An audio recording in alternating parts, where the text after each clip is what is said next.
Hey learners, this is Dr. Rishi from the Learners Academy, and today we are going to talk about refraction of light at the surface of a prism. So let us see how light refracts in a prism. So this is what a prism looks like.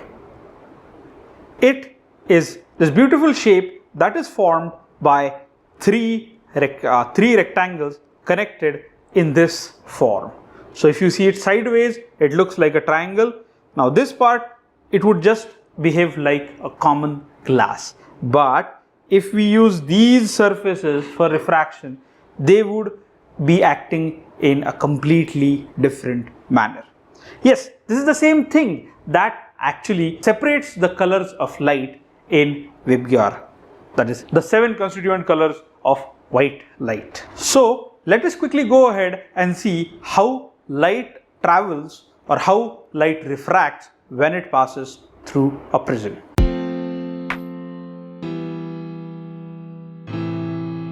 So now let's go ahead and look at refraction of light through a prism. So what's a prism? We've already seen a prism. By definition, a prism is a transparent refracting medium bounded by 5 plane surfaces with a triangular cross section. So how many surfaces are there? 5 surfaces. Out of these 5 surfaces, these this one, and this one are rectangular or square, and the front one, that is ABC and DEF, are going to be the triangle ones.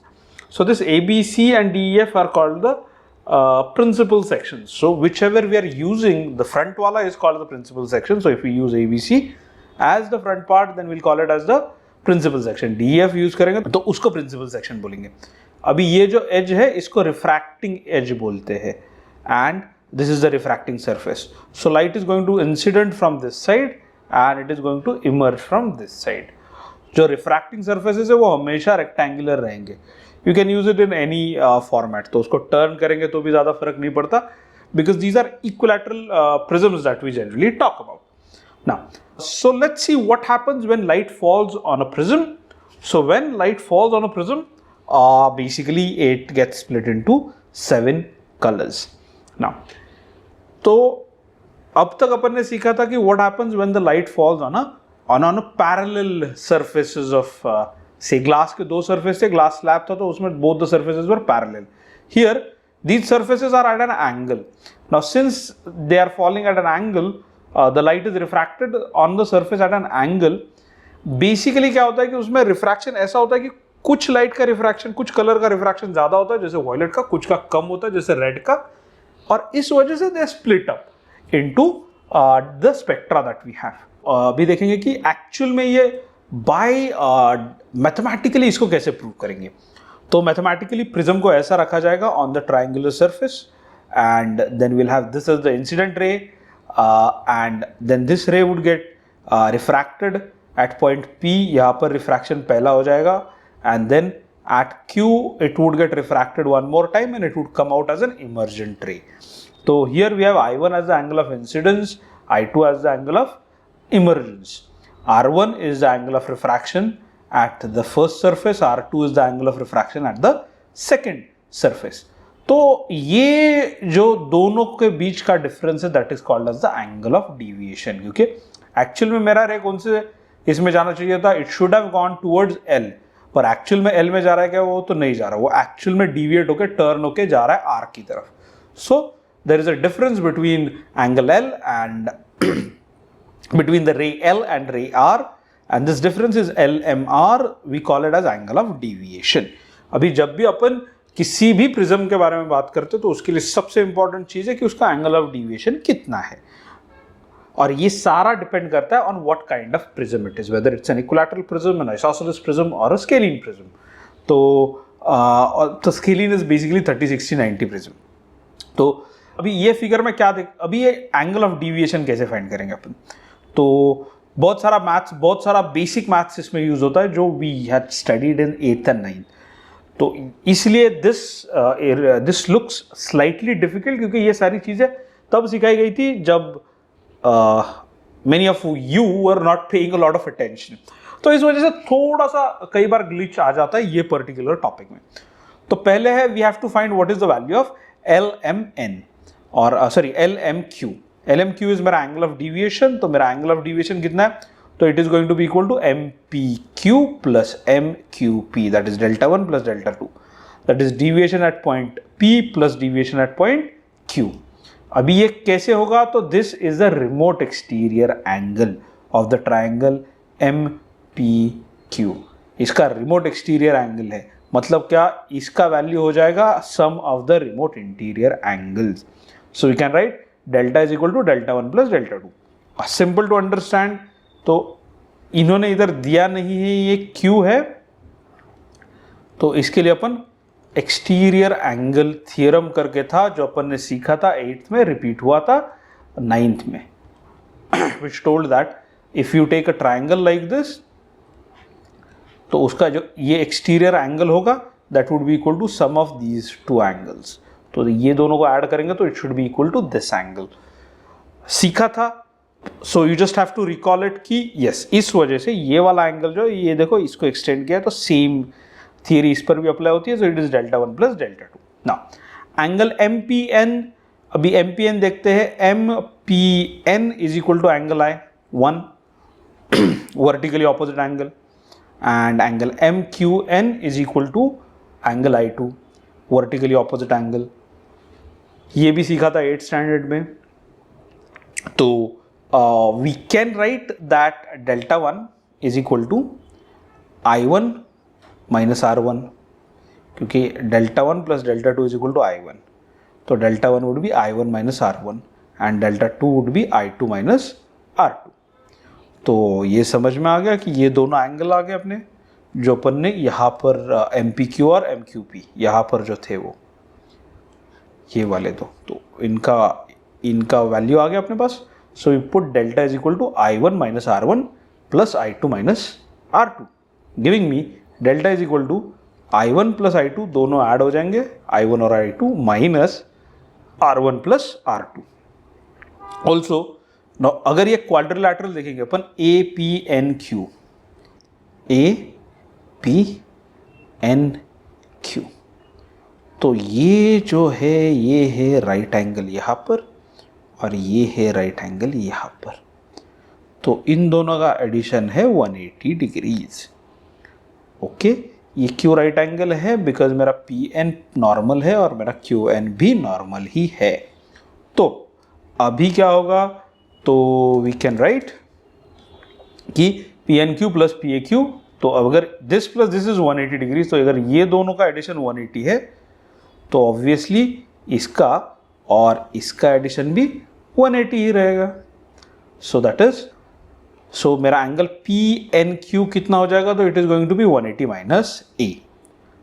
अभी if we consider this triangle PNQ, तो angle N would be equal to 180 minus R1 plus R2. Angle sum property use हो गई यहाँ पर. So by comparing the equation number statement number 2 and statement number 3, ये दोनों same ही angle है, तो we can equate them and we end up with proving that R1 plus R2 is equal to A.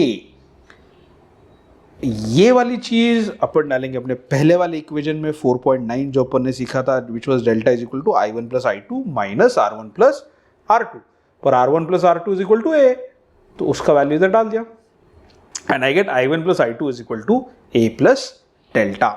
तो अभी ये बहुत important और बहुत क्रूशियल चीज है जो आपको ध्यान में रखनी है कि मेरा जो डेल्टा है that is my angle of deviation, it is always going to depend on the angle of the prism.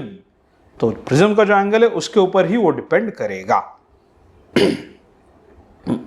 अभी आगे देखेंगे.